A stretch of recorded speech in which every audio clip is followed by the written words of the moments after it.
Hi, friends. I'm Kari Yates.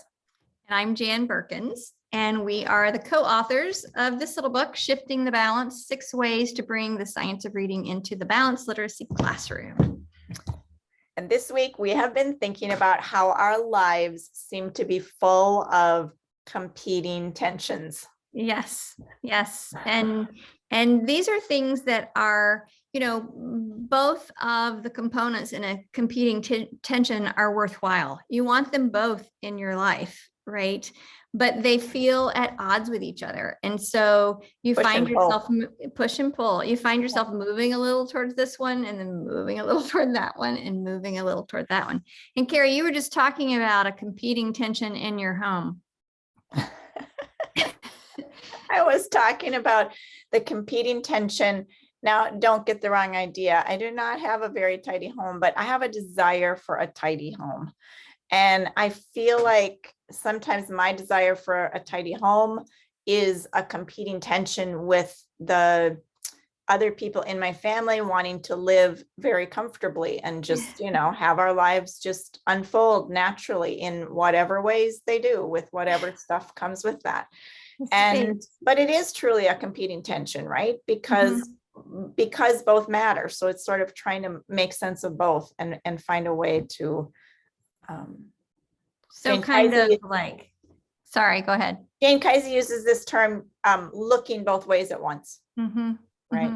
So it's kind of, if like over here is like a perfectly spotless and clean home. Tidy. And over here is a home where everybody feels absolutely relaxed. No, not chaos, but relaxed. Yeah. It's a good place to be. Nobody ever feels the need to put anything away.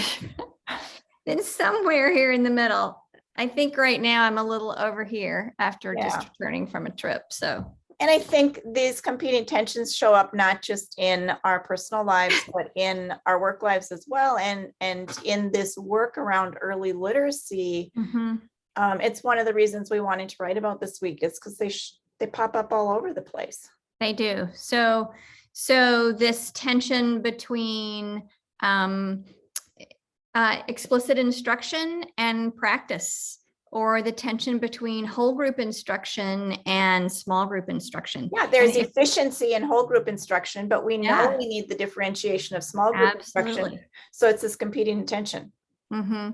So if you're all the way over here on all whole group and there's no small group instruction, then there are probably going to be problems. And if you're all the way over here on small group instruction, but finding that sweet spot where you're managing or navigating this tension, it's a push and pull. And it's, if you're on a seesaw, the seesaw doesn't stop perfectly level. It's just constantly adjusting. It's this matter of always adjusting. I noticed your shirt is the color of chapter 6. Yes, I'm wearing a chapter 6 shirt. And I think chapter 6 shirt.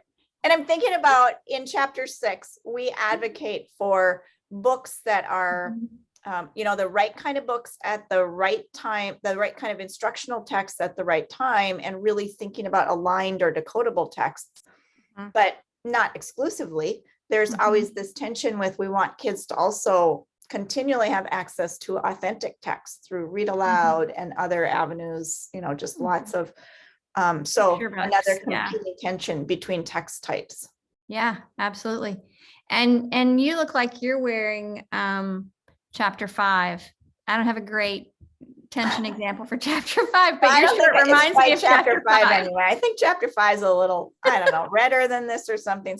But I was thinking about, last week we talked about chapter 3 and the need for explicit and systematic phonics instruction, but a competing tension with systematic instruction and having a scope and sequence is balancing that with the responsiveness of the students in front of you. So we're thinking about competing tensions.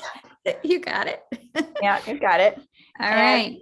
We just encourage you to embrace competing tensions, to lean into them, and to recognize that usually you know, I don't know what I'm trying to say, Jan. I want to say it's like healthy to look. Yeah. The work in the work there in navigating the back and forth there is where it all kind of lands in a sweet spot. It never feels perfect. Yeah. And so, but you're trying to make space for both, which is constantly a back and forth. So for instance, a competing tension that we have with these videos is trying to find the sweet spot between being planned and being sort of natural and off the cuff. And I'm not sure if we hit it this time or not, but we're going to say goodbye to you now. okay. We'll see you next time. Bye-bye. Okay. Bye, friends.